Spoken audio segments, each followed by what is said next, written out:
Bavukanye bakunze bisambize mu byacu Bikira Mariya, ijwi ry'Imana iwacu, ijwi ry'Imana iwanyu. Namwe mwese muke muratwumviriza ndabaramukije amahoro ya Kristo. Yesu Mukama wacu Yesu Kristo yomenyekana mu bantu bose. Turi ku munsi wa gatandatu indwi ya 25 mu gihe gisanzwe. Muze tuzirikana ijambo ry'Imana dusanga ahakurikira. Igisoma ca mbere twagikuye mu gitabo c'umuhanuzi Zakariya, igabane ca kabiri, akarongo ka 5 gushika ku 9 n'akarongo k'14 gushika ku 15a. Turaza twitse ico gisomwa ceranda twifashishije n'ururibo rwa Yeremiya ikigabane ca 31, aho Mukama azoturinda kurya umwungere arinda ubusho bwiwe. Inkuru nziza nayo twisanga mu yo twashikirizwa na Luka mweranda ikigabane c'9 akarongo ka 43b gushika ku 45. Kaze twumvirize ivyo bisomwa vyeranda twifashishije mu Patiri Jean Dieudonné Ndaboroheye, umupatiri w'umuryango w'Abasaveriyano. Yaga Mukama umusavyi wawe aguteze yompi.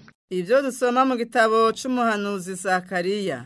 Ndaramuye amaso mbona umuntu afise mu minwe umugozi wo gupima, ndamubaza nti uroye hehe? Aranyishura ati ngiye gupima Yerusalemu ngo ndabe uburebure bwaho n'ubwakuke bwaho uko bungana. Nyamumarayika twavugana yarahagaze, maze uwundi mumarayika aza kumusanganira. Uwo rero amubwira ati irukanga genda kubwira uwo musore uti i Yerusalemu hazoba nko mu bisagara bitagira inzitiro, kuko hazobamwo isinzi ry'abantu n'amasho menshi. Jeho n'ijambo ry'Umukama, nzohabera uruzitiro rw'umuriro, kandi nzohabera ubuninahazo handi hagati mu mugoma. Ririmba himbagwa wa mwigeme w'i Siyoni we, rabanje kukugereramwo. Kuri nyamusi ibihugu vyinshi bizogaruka ku Mukama bimwemere. Bizombera igihugu canje bwite, nanje nzokugereramwo hagati. Iryo ni ijambo ry'Imana.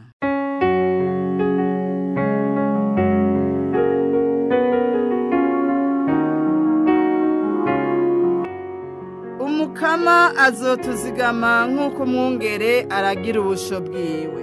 Umukama azotuzigama nk'uko umwungere aragira ubusho bwiwe. Mwantara nimwumvirize ijambo ry'Umukama, nimurimenyeshe mu mazinga yo hakurya y'ikiyaga. Uwashwiragije Abanyisirayeli wazobakoraniriza hamwe, abazigame nk'uko umwungere aragira ubusho bwiwe. Umukama azotuzigama nk'uko umwungere aragira ubusho bwiwe.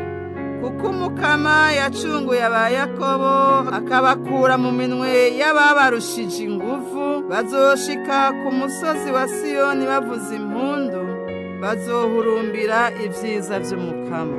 Umukama azotuzigama nk'uko umwungere aragira ubusho bwiwe. Abakobwa bazosubira gutambana urweze, sabana sabatama, bose bazoba mu kanyamuneza. Nzobakura kugandara mbajane kuvyina, nzobahoza amaganya yanyu ahinduka agahimbare. Umukama azotuzigama nk'uko umwungere aragira ubusho bwiwe.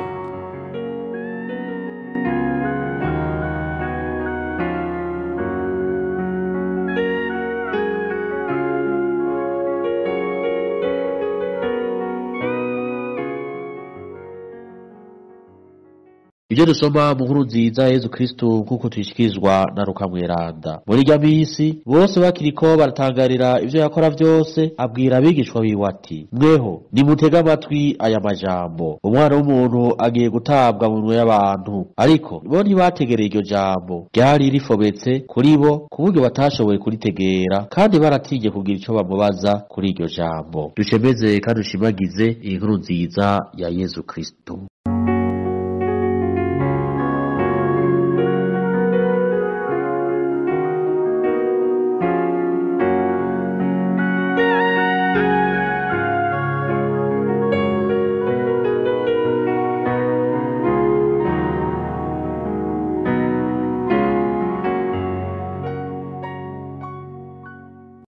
bavukanyi bakunzi b'isamirizi y'umuvyeyi wacu Bikira Mariya, ijwi ry'Imana iwacu, ijwi ry'Imana iwanyu, namwe mwese mutwumviriza. Uyu munsi ni umunsi uhambaye kuri twebwe, aho tugaruka tukazirikana aya majambo umukama wacu Yezu Kristu atuyagira. Aratwibutsa ko umwana w'umuntu agiye gutabwa mu minwe y'abantu. Tukibutswa cyane ukuntu Yezu yababaye, kandi iryo jambo rirakwiye kugira icyo twigishije uyu munsi, kugira ngo natwe mu buzima bwacu dushobore kwakira ubuzima bwacu nk'abantu. Abantu bahamagariwe kwakira ingorane no kuzirinda. Erega abavukanyi, uwo yegeneye Yezu Kristu niwe yaremye vyose, vyose vyaremewe kuri we, kuko tubisanga mu Ntuza ya Yohani Mweranda igabane ca mbere. Niwe soko ry'ubuzima bwose, ariko kandi niwe yemeye gutabwa mu minwe y'abantu. Abantu wenyene yari yaje gukiza, akitangira ubuzima. Ibyo bitegerezwa kutwigisha abavukanyi, kandi bikadukomeza mu kwemera kwacu nk'abakristo. Uko gukura kubw'umutima biradukomeza, turahamagariwe kubikomeza, kandi tugakomeza n'izindi ngingo z'ubuzima bwacu. Rimwe na rimwe birashika tukirengagiza gutegera ukuntu uwo mukama Yezu Kristu yababaye kugira dukize. Igihe tuvyiyobagiza rero, birerekana ubwishime bwacu, birerekana igicumuro gihambaye mu buzima bwacu, aricyo igicumuro cyo gushaka kwishira mu kibanza c'Imana. Birashika abavukanyi, ubwishime bwacu bugatuma tuja hejuru, ukamenga n'Imana ntikiriho, ugasanga turiyuzuye twebwe nyene. Kandi kenshi na kenshi ugasanga turabaye intabavyi kugira ngo tureke Imana yo nyene itwikundire, tugashima ahubwo kuguma mu twiyumviro twacu duto duto, no gushaka kuba ku munsi mu kanya kanya, twibagira ko umukama ari kumwe natwe. Birakenewe rero bavukanyi ko tumenya amagara make yacu, tumenya ibicumuro cacu, kandi tukemera ko Imana dukunda kubw'umukama wacu Yezu Kristu.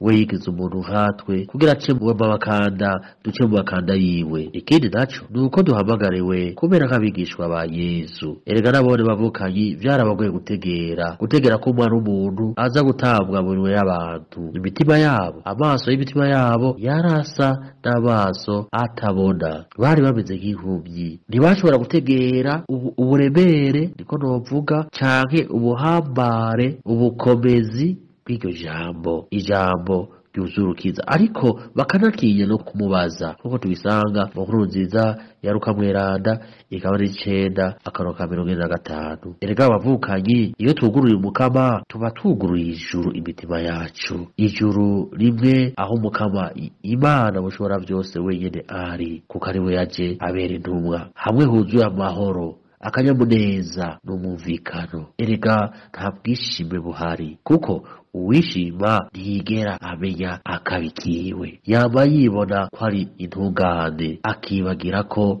ashobora kuba arya umutima abandi, akareka kugira ngo Imana imuhe imbabazi, akugara umutima w'ikigongo c'Imana, kandi ariyo yadupfiriye ku musaraba. Ibyo byose bidusaba rero ko duhamagariwe kurangura ingendo zo kwicisha bugufi, kuko umuntu yicisha bugufi aramenya amagara make yiwe, aramenya ubuto bwiwe, aramenya ko atari ingabirano y'Imana, inema y'Imana n'abavukanyi bamufasha ataco yo kwishoboza. Erega abantu bamagiriranire, turi bamagiriranire n'Imana, turi bamagiriranire na bene wacu. Ikintu gihambaye rero mu bwitonzi bw'uwa Kristu ni ukumenya ubukuru bw'Imana, ni ukumenya urukundo rw'Imana iyo ruva rukagera, maze natwe tukemera ubuto bwacu. Erega abavukanyi kenshi turateba, turirekura mu gutegera. Igihe zotegera rero uwo rukundo rw'Imana rwabana natwe mu buzima bwacu, tuzoheza tuvuge nka Agustino Mweranda, aho yaheze akarira arira mu rukundo rwayo yera ati, erega mukama nakumenye ntevye. Kumbure rero uyu munsi wosanga natwe tuje kuza kutima mpembera, tukabona ko muri iki canke kiriya twamenye umukama dutevye, kugira ngo